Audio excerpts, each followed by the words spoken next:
Hello, hello, hello. Check one, two, three. Hello, check one, two, three.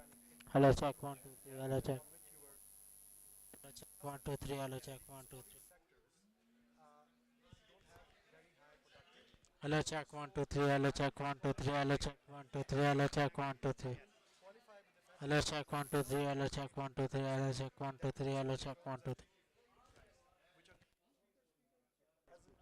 Hello, check one, two, three. Hello, check one, two, three. Hello, check one, two, three. Hello, check one.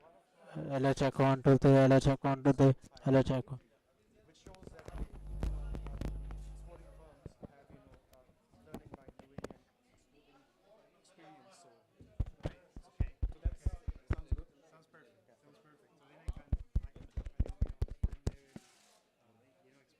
Hello, test, test.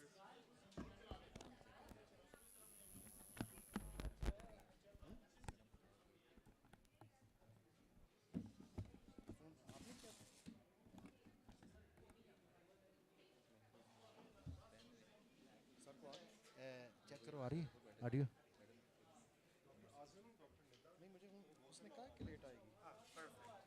Hello test test hello hello अरे hello hello hello Can everyone hear?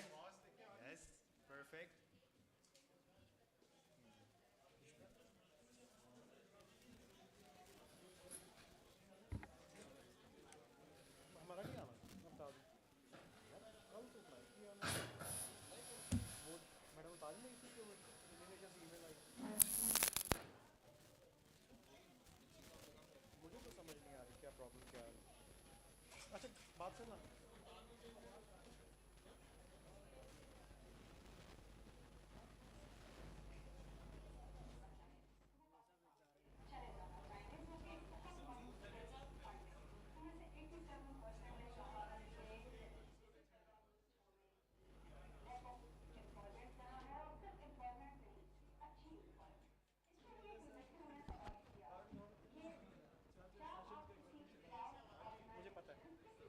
Test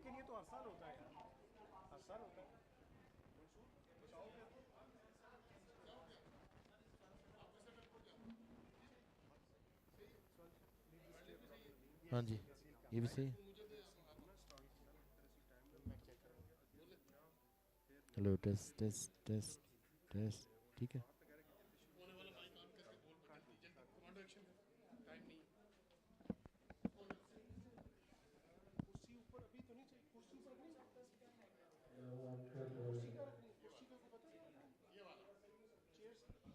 Hello, hello, hello.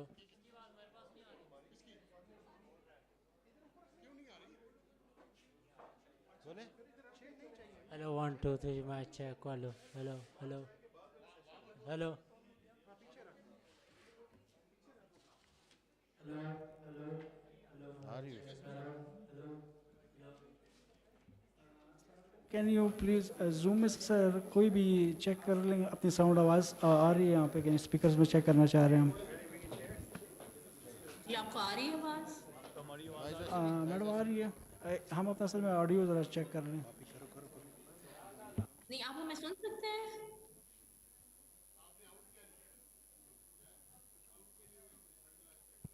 Nida, I can hear you. I don't know if they can hear you. I don't think they can hear me. I can hear you and we can hear them. Chalo, that's half the battle as long. Okay.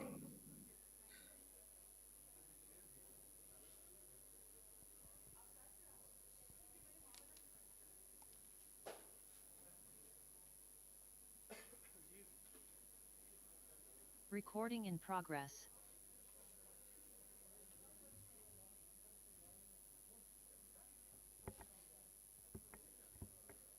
Given that this is a small hall, it would be great if you can move to the front seats.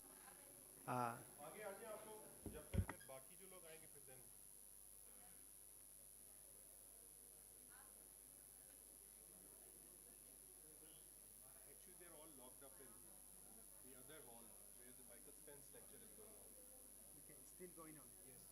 Shall we start anyway? But we are going to start because if we are delayed, then Everything is delayed. everything is going on. Okay. Okay. Great. And Azam and Nida can unmute whenever. Yes, now they're the hosts. Okay, perfect. Shall we close the door? Or are we starting with the video or no? No. Directly.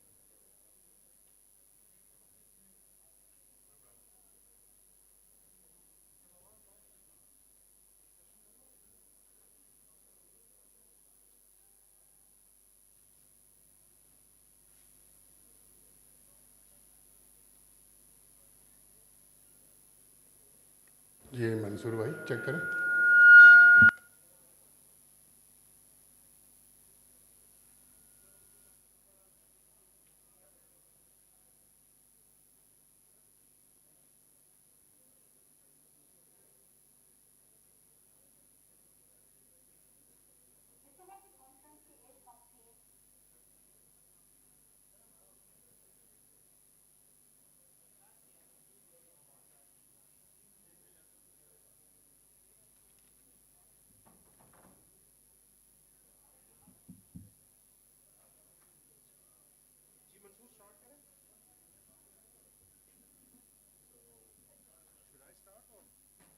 I can start if you want.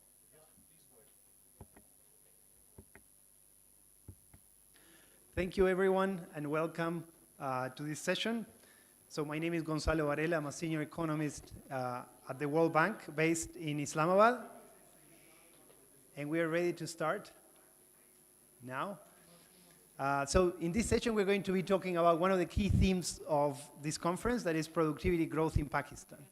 And I'm very happy to be joined in this panel by Omar Siddiq, that is a senior research economist at the Pakistan Institute of Development Economics, that is here in Quetta, but also very happy to be joined virtually, and they are connected through Zoom, by Assam Chowdhury, that is the Dean Professor of Economics at the Lahore School of Economics, and by Nida Jamil, that is an assistant professor at the Lahore School of Economics too.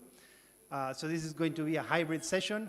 We are going to start with the colleagues that are connected virtually, and we're going to have a discussion about the different pieces of work that we have been doing on the area of productivity growth in Pakistan, and also what are the options from the point of view of policies that could be introduced to boost productivity growth in Pakistan, that as we know from international evidence is a key driver of income growth in the long term. So countries that have managed to sustainably grow are countries that have done so through increases in productivity. So this is a very important topic. So let's get started, as we are slightly late in the schedule. And perhaps let me give the floor to Nida, that is connected virtually. So perhaps, Nida, if you can briefly introduce yourself, and I believe you have a presentation, so you can go ahead with your presentation. Over. Thank you very much. So I'm an assistant professor at the Lahore School of Economics, and I'm also part of the ITC. That has a lot of projects going on in trade and productivity. So I'm very excited to share my job market paper. This was published in the Journal of Development Economics, and I do have my co-host and my co-supervisor and my co-author with me, Dr. Azam. So I'll just start.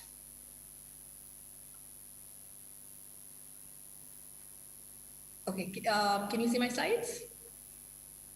We can see your slides. Okay, so I'll be talking about productivity in context to trade. So this is trading textiles along the New Silk Road, the impact of Pakistani firms of gaining market access in China, published in the JDE very recently. Okay, China has taken a big push to actually expand its regional influence in this region, particularly with the development of through the Belt and Road Initiative. But in Pakistan, China's investment predates the BRI. We have a lot of projects, starting with the development of the Gwadar port, and ultimately we have a lot of projects that are underway in the CPEC, right? Now, there have been a lot of questions regarding China's military dominance in this region, as well as the debt that countries like Pakistan and Sri Lanka will accumulate. But anyways, at the same time, China has spared a lot of these investments with soft power initiatives, like giving different countries access within the Chinese markets. So by lowering tariffs and by entering into free trade agreements, for example, with Pakistan and with ASEAN countries, what China has done is that they have lowered their tariffs. So Pakistan and other countries have more access within the Chinese market. And of course, we've done the same. So we've also lowered our tariffs on our side, giving more access to the Chinese products within our market. Now, what we do in this study is, while most of the work that's done on trade and firms and productivity, it looks at what happens when we lower the tariffs on foreign products and foreign products come into our country. We look at the opposite side. So China has lowered tariffs on Pakistani products. So what is the impact of China lowering tariffs for Pakistani products, which are now cheaper in the Chinese market? How does that impact the productivity and quality of the firms in Pakistan? And we particularly focus on the textile sector. Now, we know that, China, it started lowering its tariffs in the early 2000s, and then officially Pakistan and China, they signed the FTA in 2006. Now, since we specifically focus on the textile sector, what we do is we divide the textile sector into 5 segments. So we have the spinning, we have finishing, technical clothing, and interior. Now, the time period that we consider in our analysis is from 2000 to 2010. So we can clearly see that tariffs have gone down. So these are the tariffs that China has imposed on our Pakistani products. So we can see that over time, tariffs have gone down and they are the lowest in the spinning segment. So spinning is the least protected segment, Pakistani segment in the Chinese market. As a result of the FTA, as expected, trade has increased, but this FTA has been in favor of China, where Pakistan actually imports more from China than it exports to China, making the trade balance in favor of China as opposed to Pakistan. And if we look particularly, since I'm talking about the textile sector, if we look at how the exports, Pakistani exports have increased in the textile sector, there are no surprises over here. Pakistan exports much of the products that belong to the spinning segment. Pakistan exports them to China. And of course, spinning, as I've shown you earlier, is the least protected segment or the segment where tariffs are the lowest for Pakistani products as imposed by China. So the data sets that we use is we basically use the census of manufacturing industries. It's a firm level census. So what we have is we have 3 time periods. So we have the year 2000, 2005, and 2010. We actually construct a panel, unbalanced panel. So 2000, 2005 is something that we consider pre-FTA. And then 2010 is something that we consider post-FTA. So we have the exporters and we have the non-exporters, and again, no surprises over here. There is selection into being an exporter. We can see that exporters, in terms of their inputs, they are much bigger even before the FTA and even after the FTA in terms of their capital, labor, material.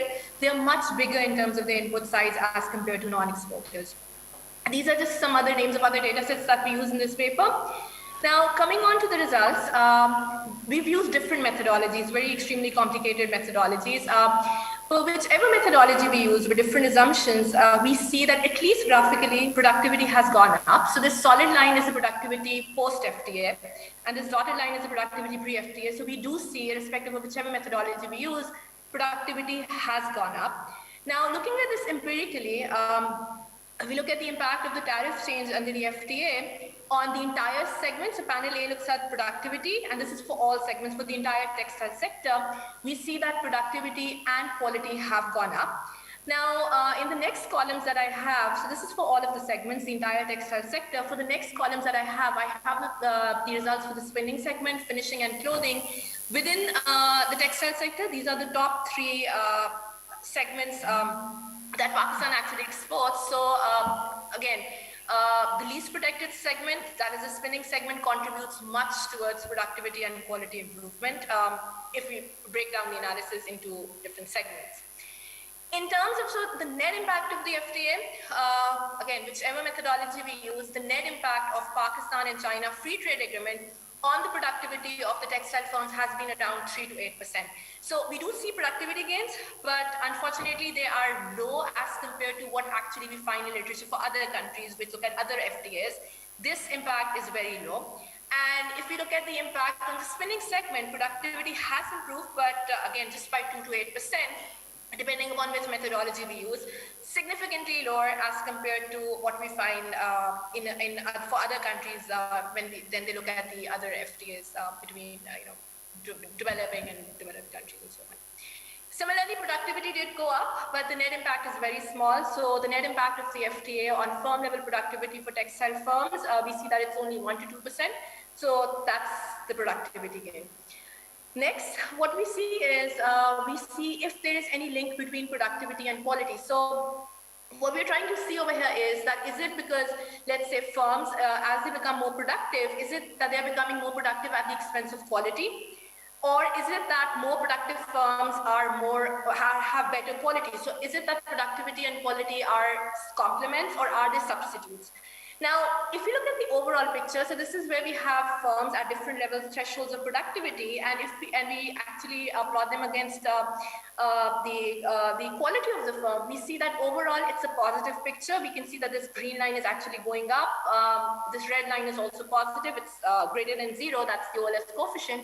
We see that overall for the textile sector, productivity and quality, they're actually complementing each other. So a more productive firm, in other words, also produces better quality output. However, for the firms that are extremely at the lower end of the threshold, we can see that it's actually a negative sign. So it's only the firms that are extremely in the lower threshold of productivity. It is only for these firms that as they become more productive, that is at the expense of quality. But overall, they seem to be complementing each other. So in other words, the more productive a textile firm is, the more better quality output it produces. Now, next we look at what is the impact of the FTA, particularly on the firms that are exporting to China, not just the entire textile sector, but firms that specifically have market access within the Chinese market. We see, again, whichever methodology we use, productivity has gone up, but again, it's not as much as compared to what we see for other countries. Again, similarly, quality has gone up, so quality gains as well, but not very impressive quality gains. This is the same exercise which we do for firms that export to China, specifically exporting to China. Again, we see that even for these firms, productivity and quality are complements. So the firms that are exporting to China, the more productive they are, the better quality output that they export to China. So next what we see is, so what are the sources of productivity gains? So there are productivity gains, but they're limited. So then we explore that why are those gains limited? Is it because something is happening on the investment side? Are firms not investing? Are they investing? Is it that maybe are they producing more products? Is it that just at the expense of quality, at the expense of productivity? Maybe they might be just producing more products and just getting into the Chinese market, right? Is that the case? So we explore different sources of productivity. Now for firms that do export to China, we see that they do increase their labor and material usage, but we do not see any significant increase in capital investment as a result of the China FTA. So these firms that are exporting to China and they directly have market access within the Chinese market, they are not investing. This could be one of the major reasons why our results are different as compared to what we get for other countries, because normally literature shows that firms that have access within the market do indulge in research and development, and they do invest, but we do not see this case over here. What about in terms of the products that they are offering? Are they increasing their products? Are they reducing their products? We see that firms that export to China, they actually lower their products by half. So it's not even that they're at the expense of quality, they're not even producing more products. We see that they're actually reducing their products.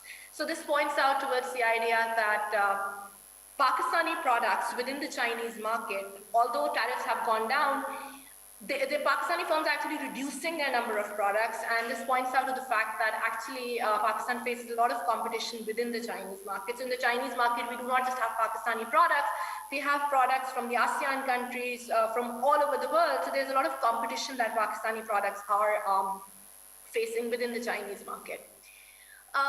Next, this is the last thing that we explore in this paper is to find.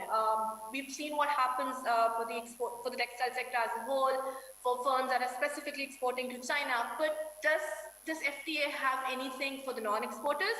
So if there's a non-exporting firm that's located in a very close geographic proximity to an exporter, are there any spillover gains just because the non-exporter is located very close to the exporting firm? So for this, what we do is we divide the firms into 3 layers. So we have the upstream firm, that's basically the input, the firms that provide the input. We have the horizontal firm, that's at the same level, and we have the downstream firms. So I'll give you an example. So for example, if there is a non-exporter that belongs to the finishing segment. So you're a firm, you're not exporting, but you belong to the finishing segment. And within your proximity, you also have an exporter, but that exporter is also from the same segment. That would mean it's at the horizontal level. You're at the horizontal level. You're just a non-exporter, but the other firm is an exporter, but you belong to the same segment. So that makes you a horizontal firm. But if you have a firm that's from the spinning segment, that would be an upstream firm because it's providing you with inputs. And finally, for that non-exporting firm that belongs to the finishing segment, all the exporters that belong to interior clothing and technical segment for this firm, they are actually downstream firms. So then we see that, if this is a firm that has firms located that belong to the same segment, that are upstream firms and there are downstream firms, are there any spillovers? We see that actually there are spillovers that come in for productivity, that's the upper panel, and for quality, but that mainly come in from the upstream firms. So if I'm a non-exporter and I have a productive or an exporter that's located close to me, that's productive, that has a better quality, it is going to improve my productivity and my quality.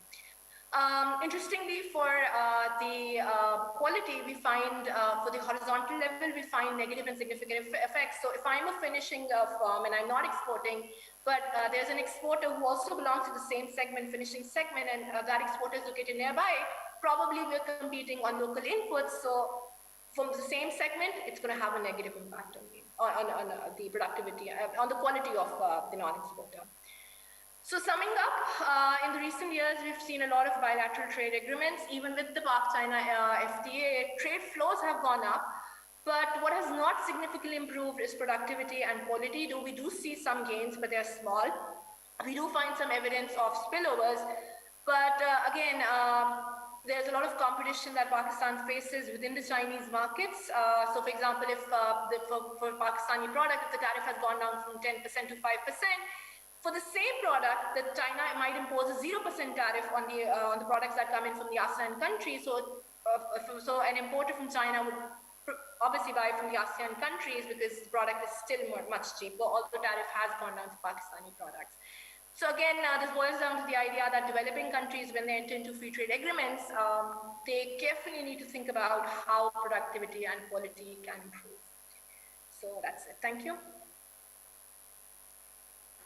Thank you so much, Nida. This was a very interesting presentation. It's a fantastic paper, actually, and one of the reasons I really like this paper is because there's a lot of debate about how the China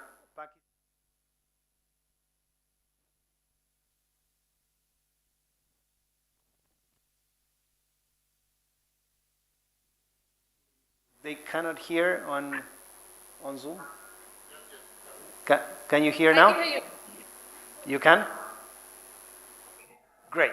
So what I was saying is that one of the reasons that I really like your paper, Nida, is that in general, when they talk in the public debate, when they talk about the China-Pakistan Free Trade Agreement, gains or losses, in general, they look at what the bilateral trade balance is. And that's not a way of assessing the gains from a free trade agreement. Instead, in this paper, Nida and co-authors bring the productivity angle. So are Pakistani firms gaining from this free trade agreement in terms of being able to upgrade their productivity?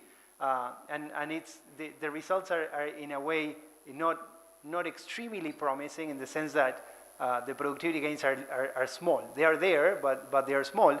And the other thing that makes this paper very relevant for this conference is that it's not just, it doesn't just bring up the issue of productivity and productivity gains being limited, but also it brings up the investment angle and how these firms that are more integrated with China actually were not investing in upgrading their capital equipment, which is, I think, a generalized pattern. It's something that we see in firms in Pakistan across the board, not just the ones that are trading with China, and maybe indicative of challenges that firms have to actually adopt technologies and then be better prepared to compete in international markets. So thank you so much. I want to turn now to Omar Siddiqui, that has been doing a lot of work on total factor productivity in Pakistan. And I think he combines both the macro level analysis on productivity also with micro level. So I wanted to ask you how these results that Nida was presenting, in a way, talk to your analysis at the macro level. So when you look at macro level trends on productivity, what do you see? Yeah, what I'm going to do is that I have done a couple of studies on productivity in Pakistan. One is at the macro level, and the other is at the firm level and sectoral level. So results are generally in line with what I have done, but overall, as many studies show that in Pakistan, over the course of 4 or 5 decades, growth in productivity have gone down, and but even in all the sectors, the picture is the same: agriculture, services, and manufacturing.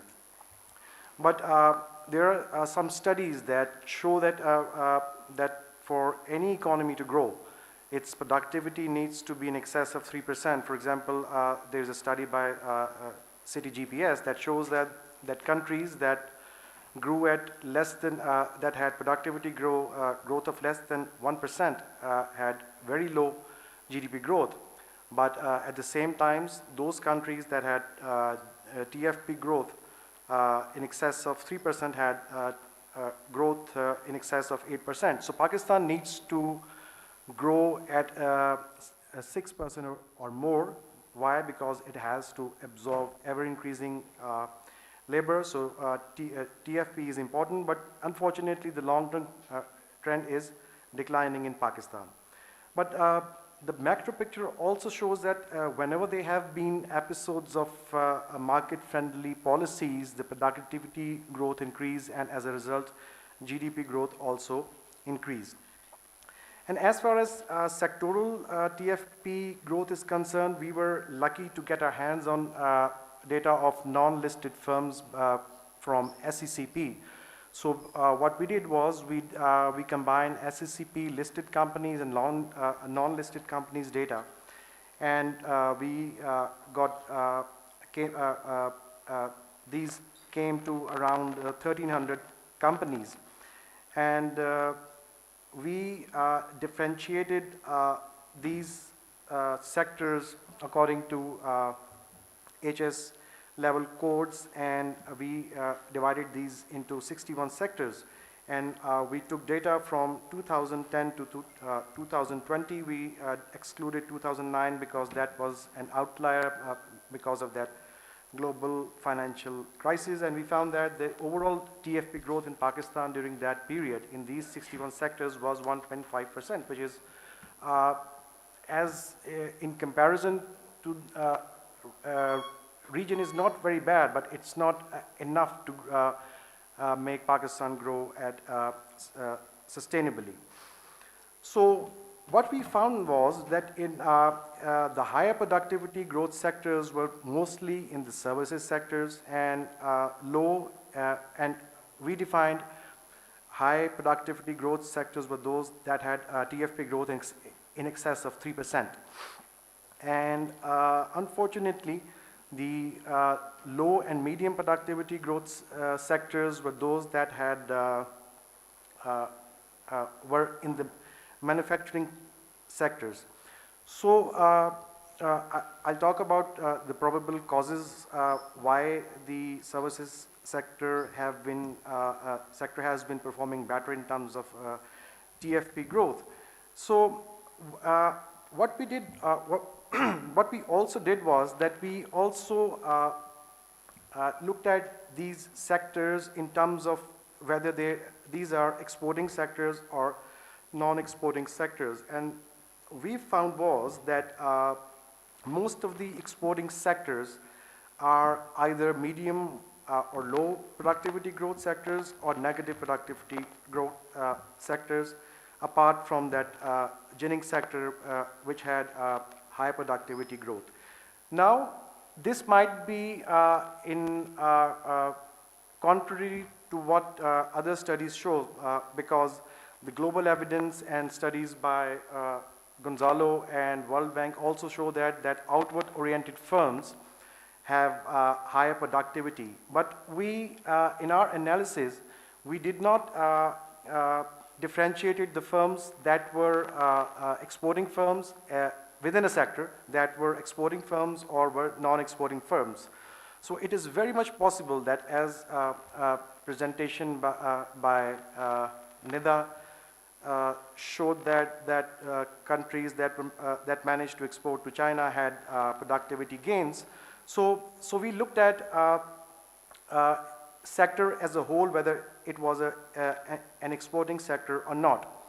So it has important implications, which I will discuss in a while. And we also looked at subsidy receiving sectors. We differentiated different sectors that have been receiving subsidies, for example, automotive sector, fertilizer sector, sugar sector, textile sectors, and not to anybody's surprise, these subsidy receiving sectors had not very enviable TFP growth performance. So now, what could be the possible reasons? Possible reasons are that exporting sectors in Pakistan have been receiving incentives in one form or the other, as your study also shows that the firms that receive export subsidies do not perform well. Why? Because they are insulated from the competition.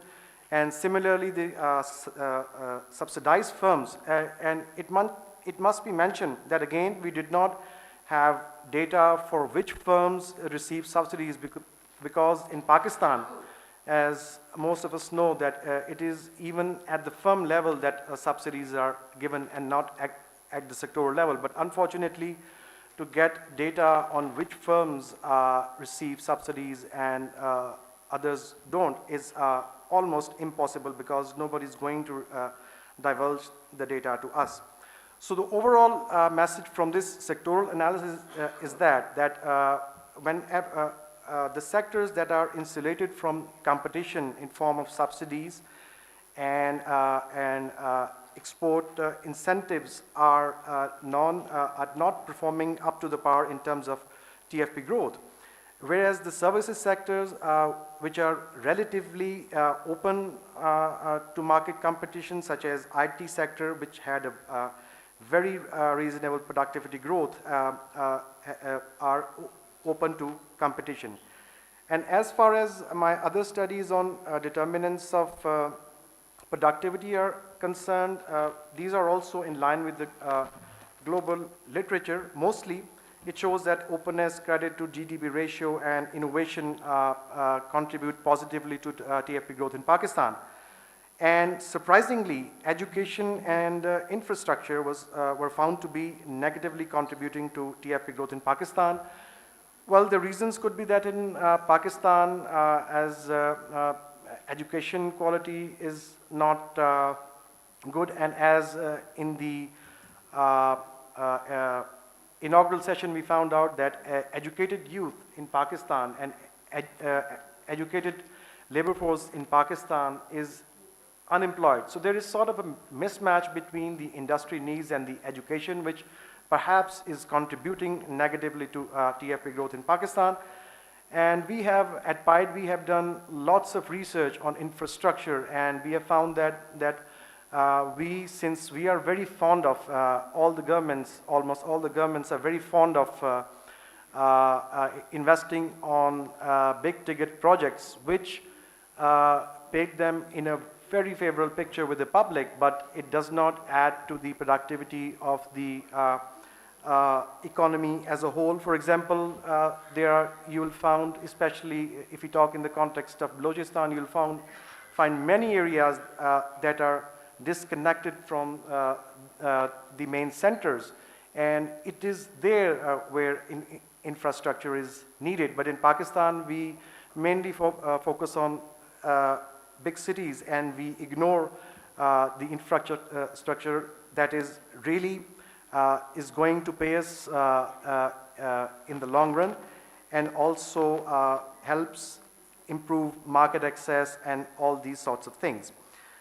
We also found, we included the IMF dummy, and we found that IMF negatively contributes to TFP growth, which should not come as a surprise, because whenever we have gone into an IMF program because of their conditionalities, right or wrong, that is a separate debate, but for the short term, they lead to lower TFP growth. And finally, governance, as has institutions, literature, governance in the form of better bureaucratic framework and regulatory framework is very important for in Pakistan for TFP to grow.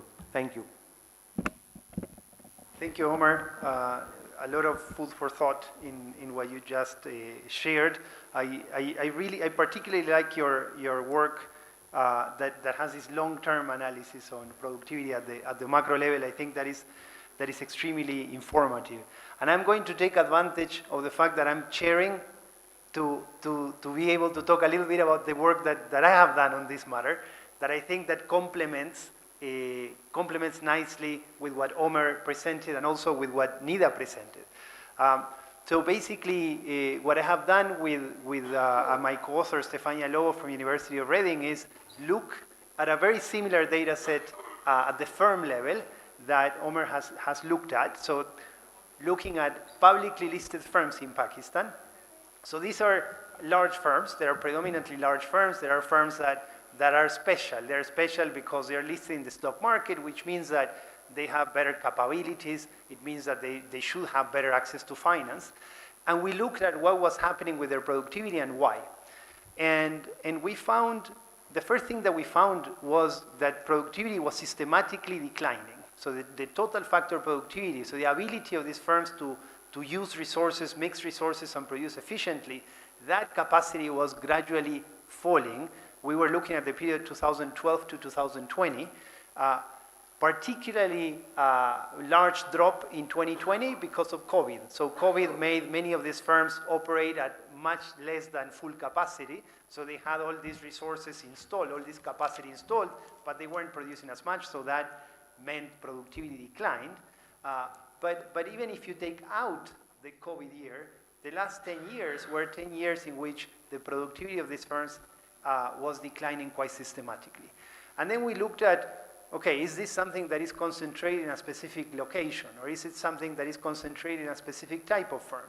And what we saw was that actually the declines in productivity were alike for firms in Punjab or for firms in Sindh. Most of them were in Sindh and Punjab. They were alike for firms that were privately owned or family owned.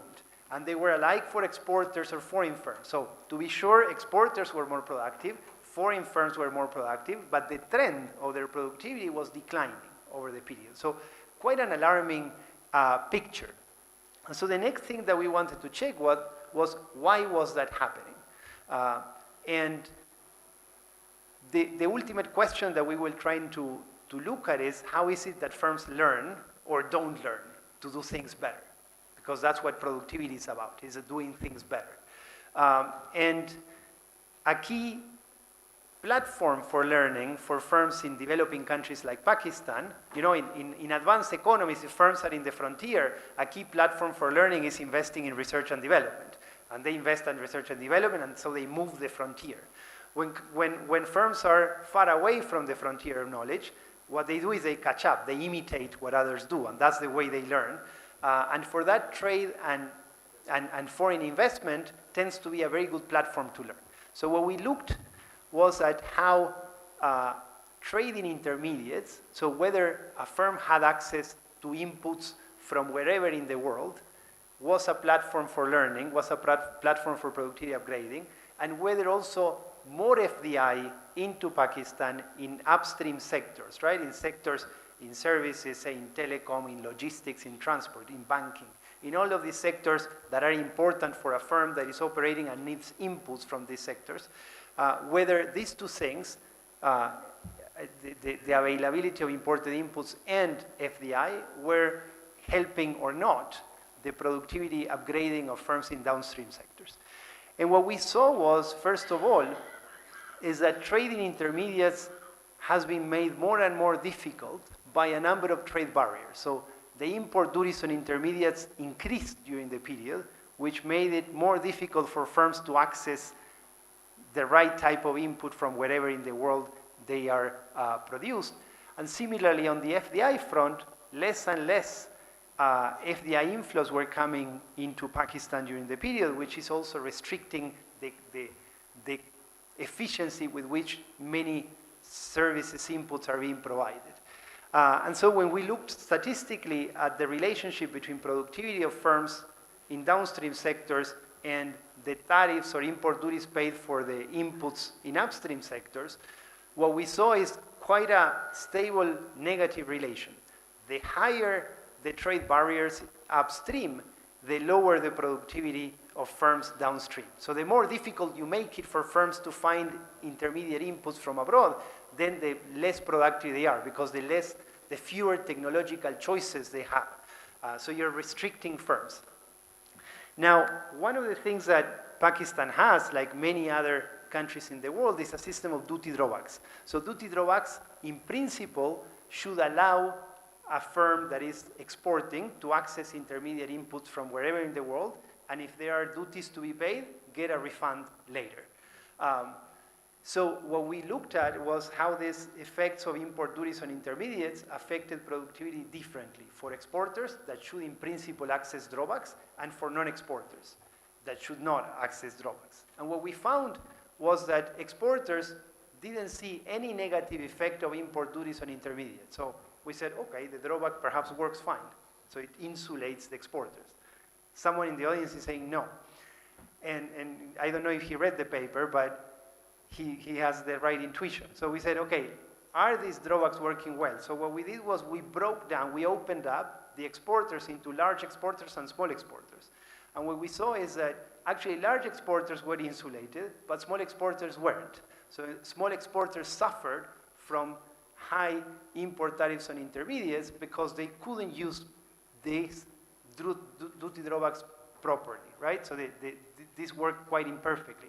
And notice that when I say small exporters, I'm saying small exporters within publicly listed firms. So these are still not very small firms. They are relatively large firms. But still, relatively large firms were having trouble accessing these intermediate inputs from abroad, which is a big thing for exporters. If they cannot find these inputs, it's a big drag on their productivity. Now, a similar type of analysis we did for the link between FDI upstream and productivity of firms downstream. And what we saw was evidence of spillover. So when you receive more FDI, say in the telecom sector, in the banking sector, in the transport and logistics sector, then those sectors produce better services, and those better services means more productivity in downstream activities, in activities that are closer to the consumer. Now, the result that we got there was a very tiny productivity effect. And I think that very tiny productivity effect, so that very tiny spillover, is something that we should put on the table to debate, because a lot of tax exemptions are given to foreign direct investment that comes into Pakistan. But if the spillovers that foreign direct investment that comes into Pakistan creates is very limited, perhaps we should think more carefully about these tax exemptions that are given to this type of firms.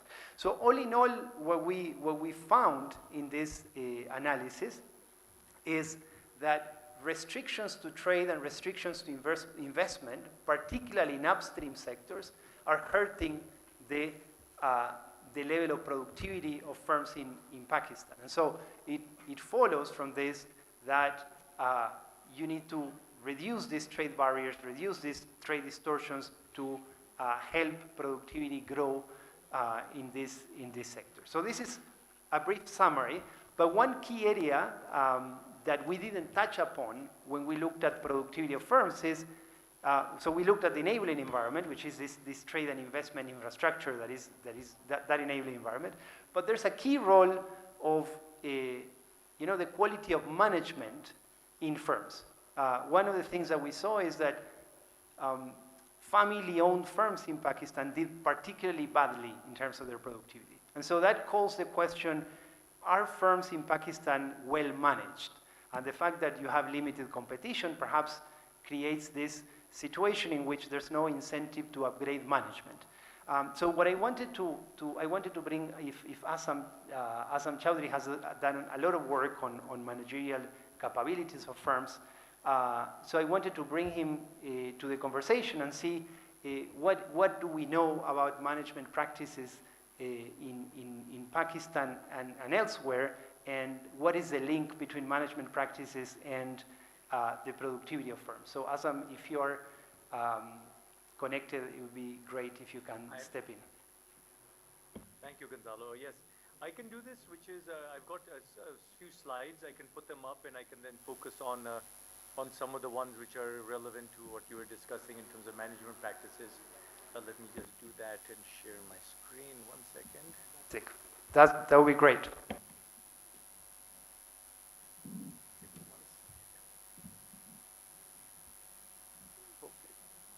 Just let me know if you can see my screen.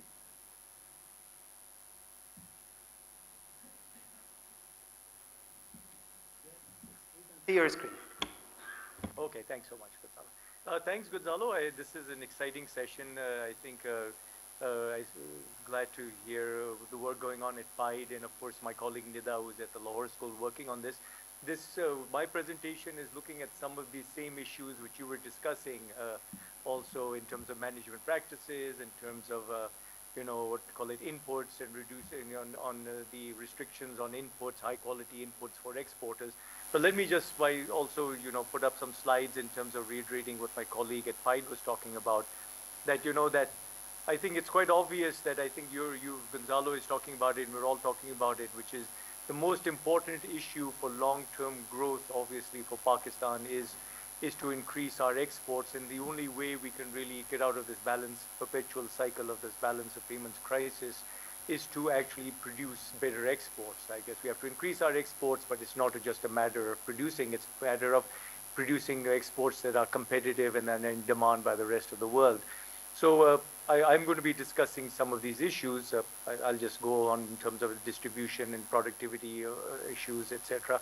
But let me just discuss like what my colleague at PIDE was talking about, which is that at the macro level, I mean, it's very difficult to look at TFP growth, because of issues of trying to figure out, what the actual capital stock is in Pakistan. But if you look at a very crude measure of productivity growth, you do find this huge fluctuation in productivity growth, the solar residual idea, right? So I think Pakistan has never gotten into what we see this cycle of a lot of high growth economies doing, which is high productivity growth, which is sustained. I think Pakistan has had periods of productivity growth, but it has never been able to sustain it. And I think that's the fundamental weakness. One of the things we've been working on, my colleagues have been working on it, I know the World Bank and the Asian Development Bank, is this idea of balance of payments constrained growth. I won't go into it too much over here, but the idea fundamentally is that the Pakistani economy actually has potential to grow. We're seeing pretty high growth rates, especially after COVID, and we've seen them earlier. The problem is this perpetual cycle we get into, where is that we get high growth rates above 5%, 5-6%. We get significant amount of increases in imports. We get this massive current account deficit, which is then grows and grows and goes. Then we go back, we devalue the currency, we go back to the IMF, we tighten our belt in terms of a contractionary monetary and fiscal policy, and then we get out of the crisis. So I think we're probably on the back end, I hope, of the back end of this crisis. But this is not a problem that's going to be solved until we have sustained productivity growth and higher exports. This is just some of the numbers which we calculated, which is, as you can see on the graph on the gray on the left. The gray, the line is the GDP growth rate, and the orange line is the current account deficit. And every time we have this going above 5%, this GDP growth rate, our current account, this orange line goes steeply downwards. And this is a pattern we keep on getting into over and over again. On the right-hand side, we see, again, if you see the GDP growth, which is the gray line, when GDP grows, our imports surge, right? Our exports don't increase significantly. And we saw that number, our imports, went up by 20%, et cetera, and our exports only went up by 10, 13%, et cetera. So, so we are perpetually in this cycle. One of the things we've been really working on, and my colleague, Dr. Wakar Wadu, doing some amazing work on innovation, he and I have been trying to figure out what are some of the factors that affect, productivity growth. Nida, Jamil, myself, and Teresa Chaudhary have been working on firm-level productivity. We've been wondering about exporters versus on-exporters. We've been worrying about, innovation. Wakar and myself, potential, really working on that. Nida and I and Teresa have been working on free trade agreements and in trying to understand that. And then another one of my colleagues who's just done her PhD with us, Dr. Mariam Haroon, who's doing her postdoc at University of Chicago. Right now, she did her PhD at the Law School. She has been working on issues of agglomeration. And I'm going to relate this all to issues of productivity in a few slides. Looking at old data, on this screen, you can see, right, that over time, right, the productivity dispersion of firms, it's actually increased, right? Now, what does that mean? That actually means that, over time, you would hope the firms in the left tail of the distribution, which are low productivity firms, would be driven out of the market. Pakistan is actually one of those interesting cases where low productivity firms are not only not driven out, but they're actually increasing in number. So the distribution of productivity is actually getting worse, right? And that's bad actually, right? Because we are actually devoting productive resources which are being devoted to low productivity firms. We also find exactly what my colleagues at PIDE and NIDA and what Gonzalo are talking about, which is exporters, right, tend to have higher productivity, right, than non-exporters. Now that makes sense, right? It's also, is it, this whole discussion, is it learning to export, right? Which is, right, you actually are more productive and then you become exporters? Or is it the opposite? Is it that exporters enter a market, maybe they're slightly higher productivity, and then they face this international competition, and then their productivities start to deviate from the rest of the sector significantly. And I think it's a combination of both. High productivity firms tend to become exporters, and then this gap between exporters and non-exporters tends to grow, right? Because of the fact that these now firms are dealing with, right, are probably also, adopting better management practices, right? They're training their labor better. They're facing more international competition, right? And they're becoming more productive. But as you can see here, these exporters have larger productivity. They're also offering higher compensation, which is an important issue for labor, right? And for standards of living, right? And, they're also, using more imported inputs. And I think this is an issue which is really important, which I think Gonzalo hit upon, with a lot of his work, and we've been trying to do it also, which is the access to high quality inputs, especially high quality imported inputs, is absolutely critical for productivity growth, right? Not just for expansion and export growth, but productivity growth. This is some of the work Wakar and I have done, actually, right? Wakar, I'm sure, was going to talk about this, so I'll discuss it a bit more. We actually think that, it's just, productivity just happens, right? And I think one of the things we have to realize is higher productivity is really the result of innovation, right? And I think what we want to think about is what is innovation, right? And how to understand innovation. And I think this is sort of touching upon what Gonzalo was talking about, which is that multiple types of innovation. First of all, innovation is not Pakistan producing a brand new supercomputer, which no one else in the world has ever seen. Innovation at the firm level can be quite simple. It could be, I'm producing a good that is being produced by competitors, within Pakistan, right? And that's innovation to my firm. I could start producing a good, right, which is new to all firms in Pakistan, or at least is relatively new to firms in Pakistan, and that could be an innovation. I could be producing a good which is brand new in the world, and that could be an innovation. So innovation is not just, new products, but even process innovation is important. We forget, and this is why, managerial practices, right, and organizational structures become very important. the way actually you produce, not just what you produce makes a difference. I mean, if you go into a textile factory, you see the way they're organized is, there's a machine that cuts the cloth, and then there's someone who stitches on buttons, and there's someone who stitches on jeans, and someone who does this, and it's a production line. This is the type of process innovation, right, which increases productivity. Also, organizational innovations. I think Gonzalo said it, and we've seen it over and over again, which is the impact of, old-fashioned organizational structures, family-owned firms, right, and how that limits it, because, right, which is if you may believe that you are the best in terms of the way your family structures are set up to run firms, but actually speaking, professional managers make a significant difference. So organizational innovations, setting up new departments, separating out functions across departments, and hiring professional managers, which falls under organizational innovation, really makes a big difference. So just in terms of trying to understand what factors that affect, right, firms' decisions to innovate, one is larger firms tend to innovate more. It's an issue of also availability of resources and being able to devote those resources to the factors we think are common for for innovation, which is like research and development. But also larger firms tend to be more forward-thinking. Larger firms also tend to be exporters, right?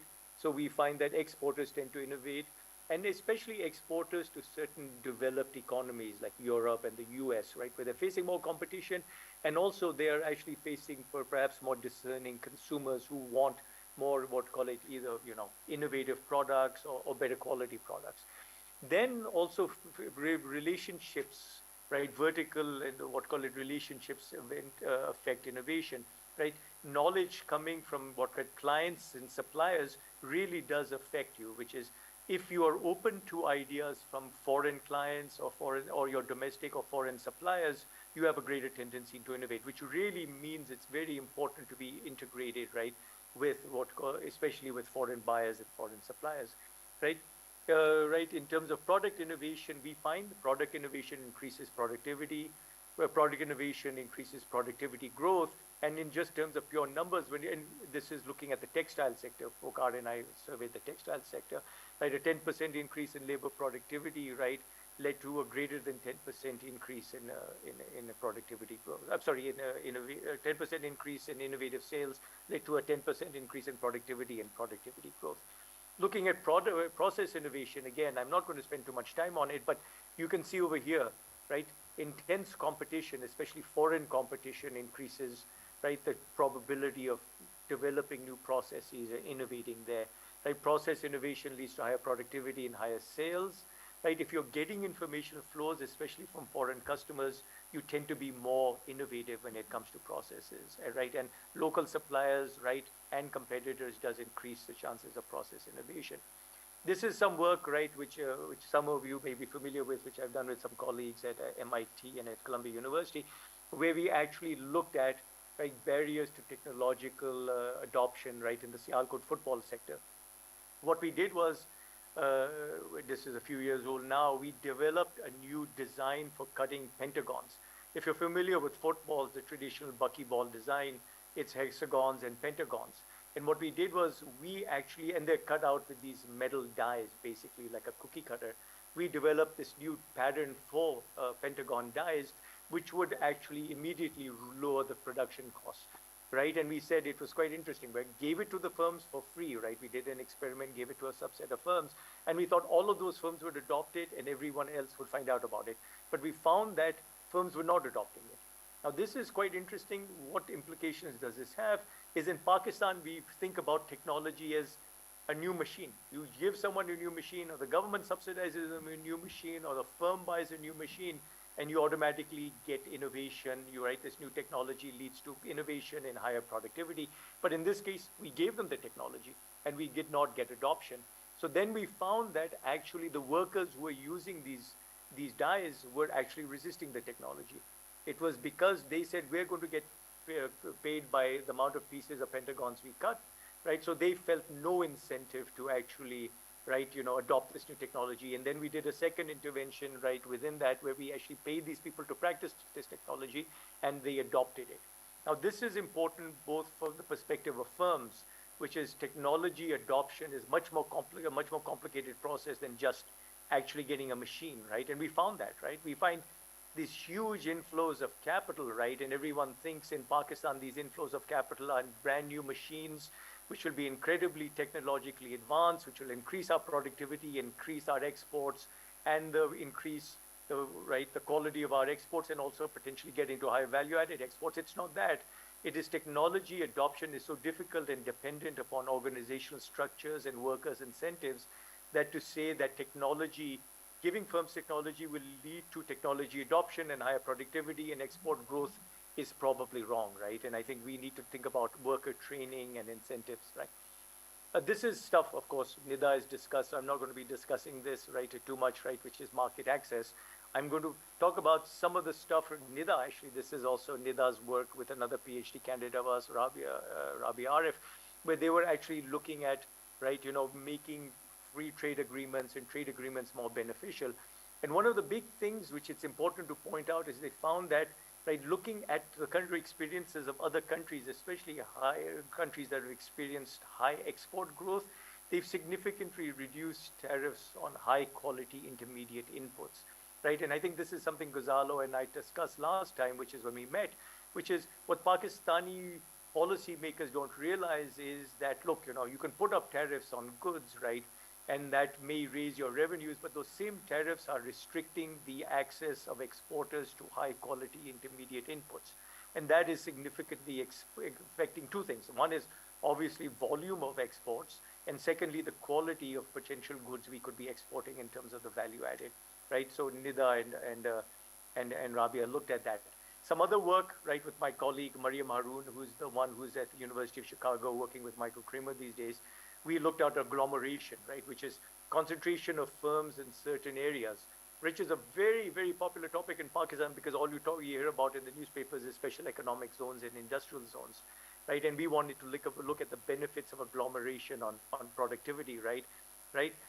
Just in terms of, right, I'm just going to jump over to this slide, right, which is we don't find consistent evidence of significant agglomeration economies, right, in terms of benefits of having a large number of firms similar to you, right, near you in terms of productivity. And that potentially means that we're not actually increasing competition using this agglomeration, right?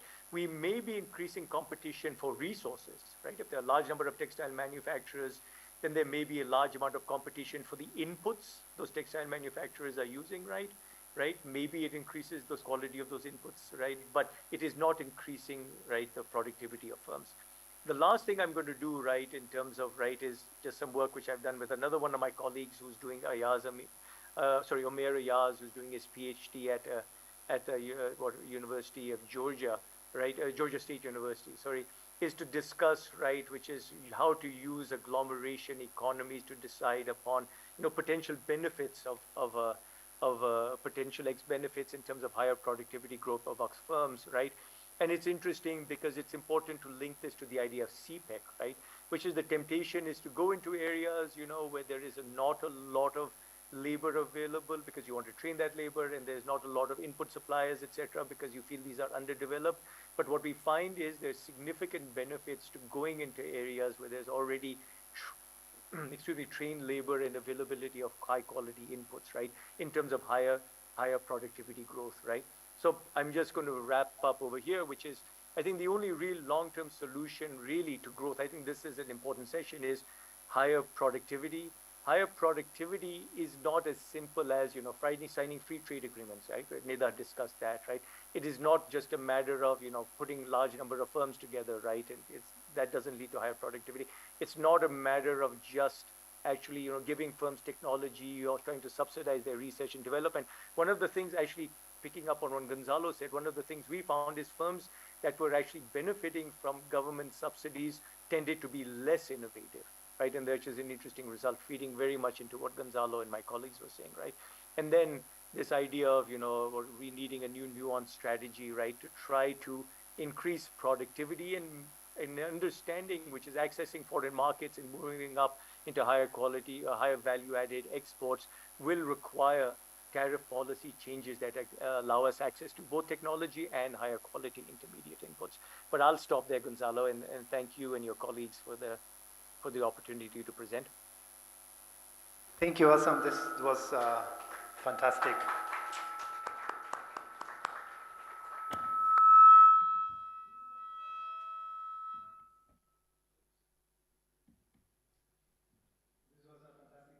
Azam, thank you so much.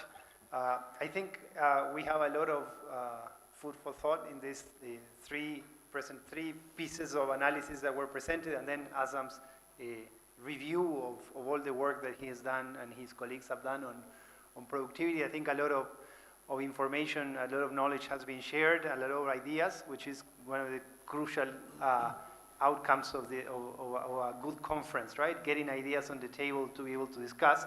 So perhaps what I would like to propose is to get these 18 minutes that we have left to have some questions from the audience and have a conversation on this. So let's pick three questions. I see one there. And let's ensure that our colleagues that are connected through Zoom, Nida and Azam, can actually hear the questions. So we have one there. Anyone else wants to ask? Okay, we have another one up there. Okay, we can start with these two. Microphones. Yeah, they're getting them ready. So if you can identify yourself when you ask the question and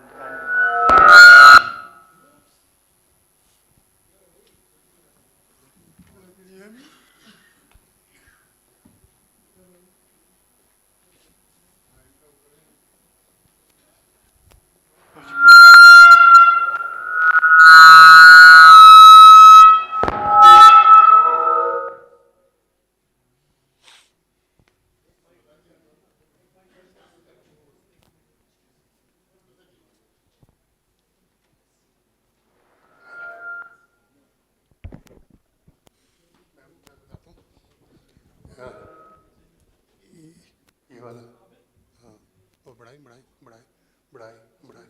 okay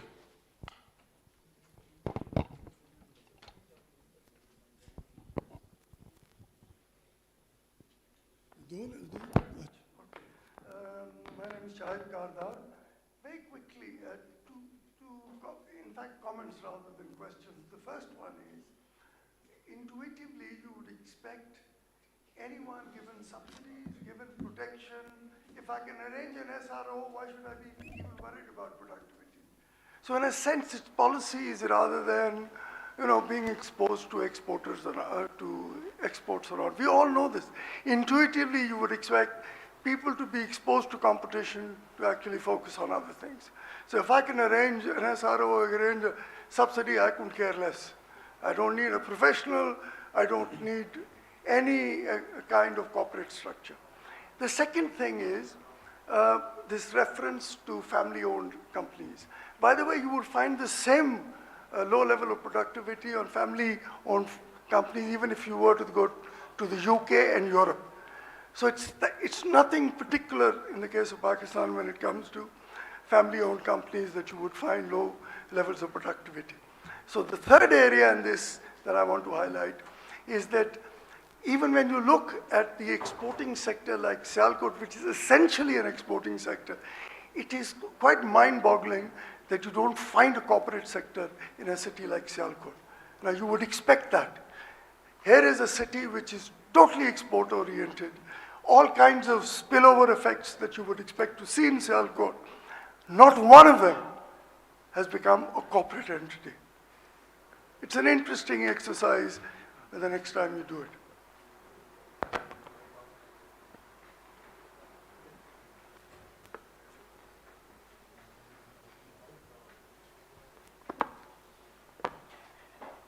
Assalamu alaikum, everybody. My name is Mohammad Imran Khan, and I am from AERC, Karachi, a PhD student. So my question is from Gonzalo. My question is about you gave a statement that the impact on total factor productivity in 2020 was negative because of COVID-19. So it's quite a theoretical statement, I believe. I'm interested to hear on how you have estimated the impact of the COVID-19. I'm a junior researcher basically, so I'm interested in the methodology to go on for further studies. Thank you, sir. A question from Sabila Khartoum that is connected through Zoom. So can we bring Sabila in to ask the question?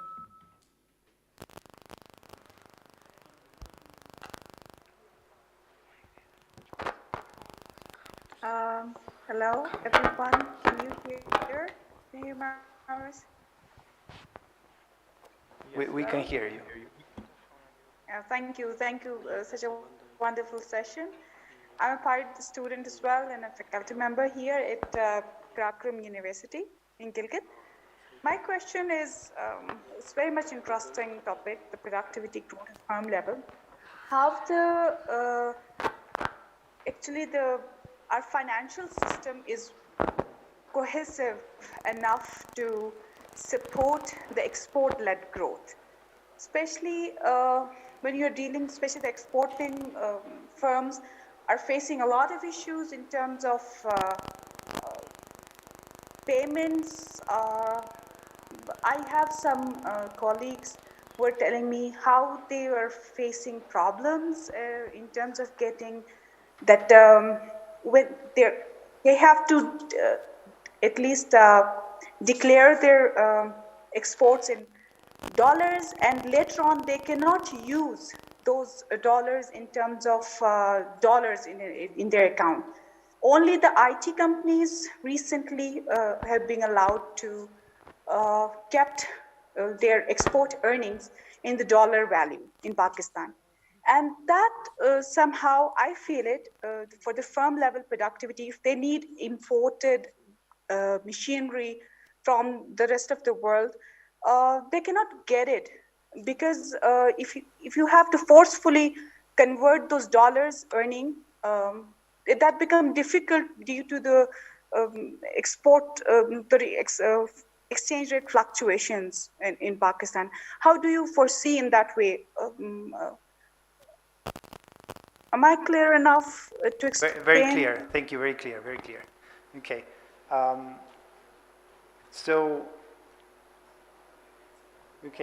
Some of the questions were not targeted to anyone in particular. So I'll give a brief. I'll react briefly, and then if my colleagues want to add. Great. So perhaps Omar, if you want to go first. Yeah. Sir, you talked about subsidies. That's exactly what we were trying to show, that the firms that receive subsidies don't need to, have to, yeah. Yeah, yes. Yeah. Yes.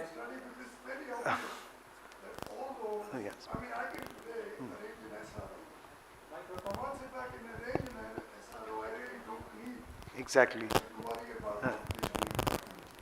Yes, and actually we are doing a sort of exercise at PIDE, that we are looking at large conglomerates in Pakistan, and to, not very unsurprisingly, all these Nishat and Lucky Group, most of their ventures are in traditional sectors which are given subsidies in one form or another, so they don't really need to work hard. As I think it is just my conjecture that it's probably true that family-oriented firms in the UK and the US probably have low productivity, but in Pakistan, you talked about Sialkot.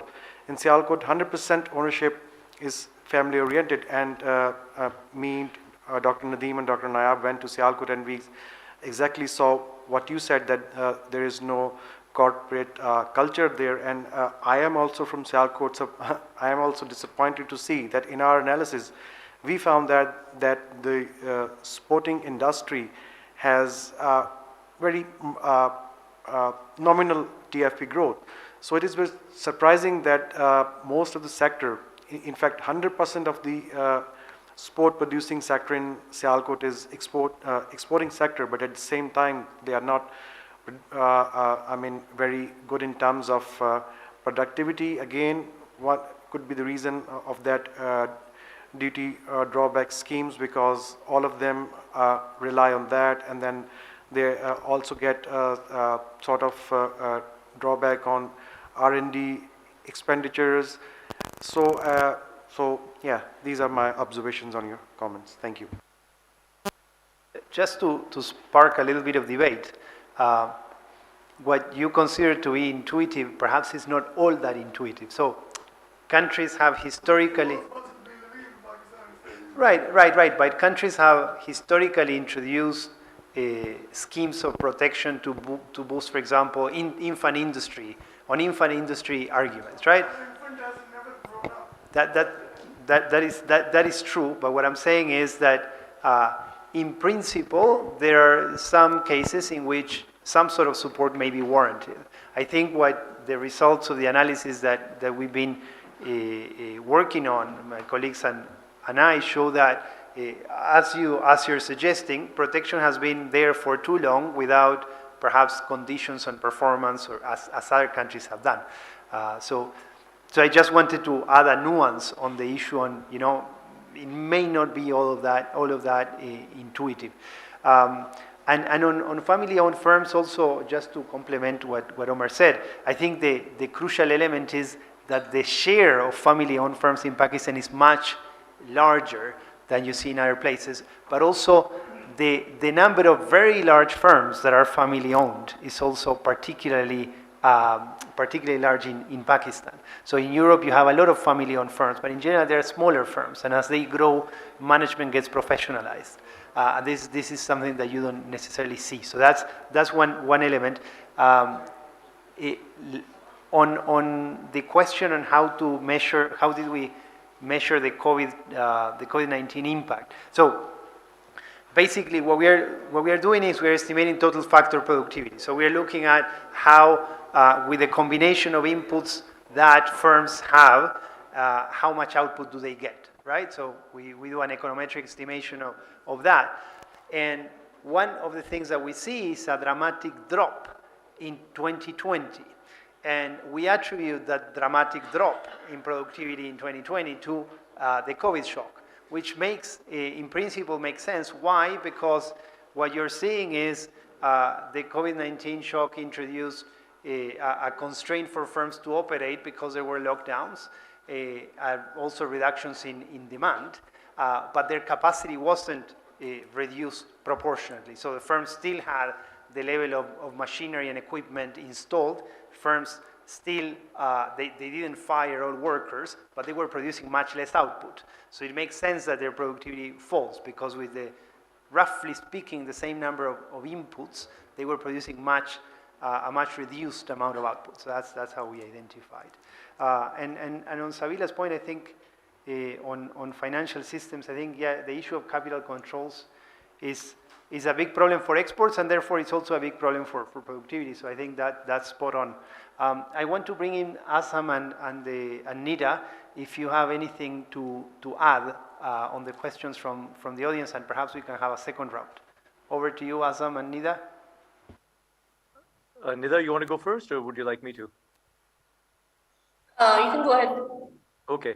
Yeah. No, I agree. I guess I know Shahid. It's always lovely to see Shahid there. Just a few things. One is we've spent a lot of time in Sialkot actually, and Shahid is exactly right. There's a hard constraint on the number of on how large firms get in Sialkot. It's quite interesting. They used to say this, which is a bit unfair to say, that you expanded the number of factories based upon the number of sons you had. So, so if you had 2 sons, you had 2 factories, you had 3 sons, you had 3 factories, right? So that used to be the old constraint.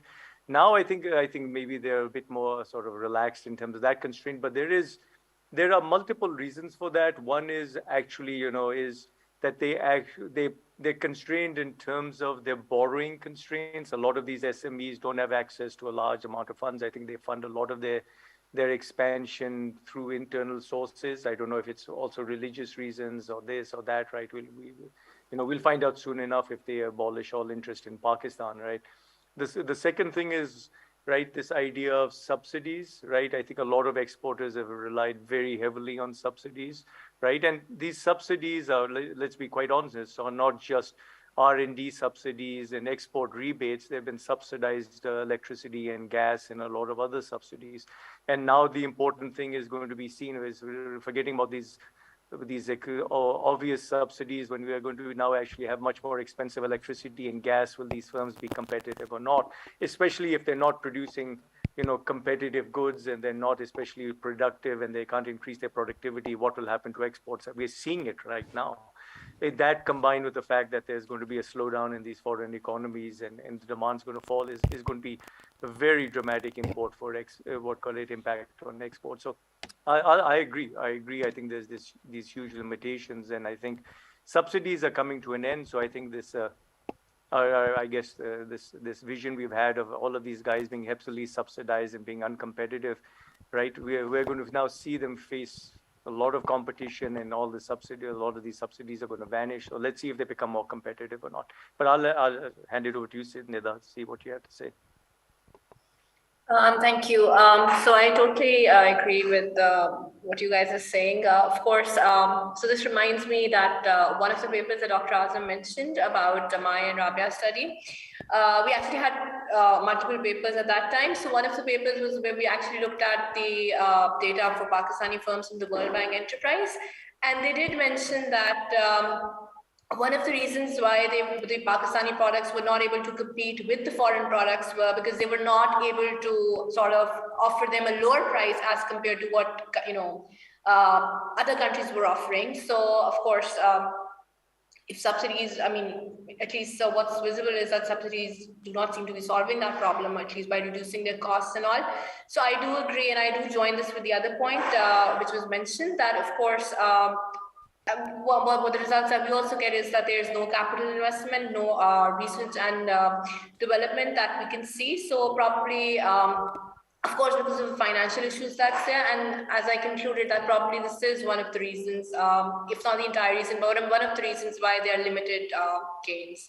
So of course, I think these are issues that the government clearly needs to think about. Thank you.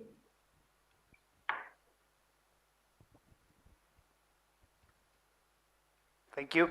We have 2 more minutes, so if there is any one question, perhaps we can close with your question, and we can follow up during the break if there is more interest in this topic. Good evening, sir. My question is from sir. Sir has identified that, and we have just listened from the previous session, that there is a mismatch between the undergraduates and the in the market between skills. And sir, how can we find a solution for this? Because we have heard this many times, that there is a mismatch between the market and the skills of the students. How can we come out from this? This is a tough question to answer. I think, first of all, we need to improve our education quality, and we need to, especially we need to stop subsidizing higher education. We have been, giving higher education to too many people, more people than we need. It's probably a cliche, but it's true that we need to focus more on technical side of the education. But the problem with technical education in Pakistan is that even there, they are mismatched with the industrial needs. There was a study for Balochistan under Rasta, and they found out that most of the industries that are operating in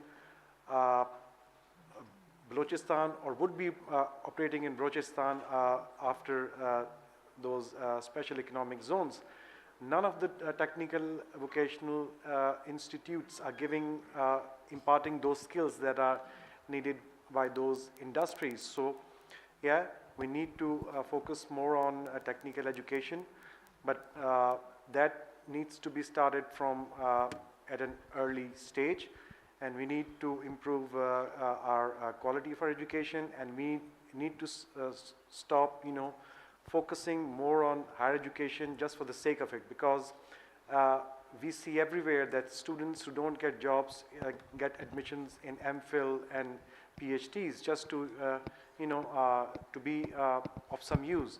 We need to stop that, and that will probably help the situation. Thank you, Omer. And with this, we're going to close so that we are on time. I would like to invite you all for the 5 o'clock session, that is the Alama Iqbal lecture, The Return of Industrial Policy, Empirics and What We Don't Know, by Professor Nathaniel Lane from University of Oxford. This is going to be at 5 here. Highly recommend this session, and perhaps we can follow up that discussion on protection and how to protect and how to boost productivity and how to do industrial policy in a way that is growth enhancing. So looking forward to seeing you all, and thank you so much. Thank you to Omer, thank you to Azam and Nita, and thank you everyone for the questions. Thank you, Gonzalo. It's a pleasure. Thank you.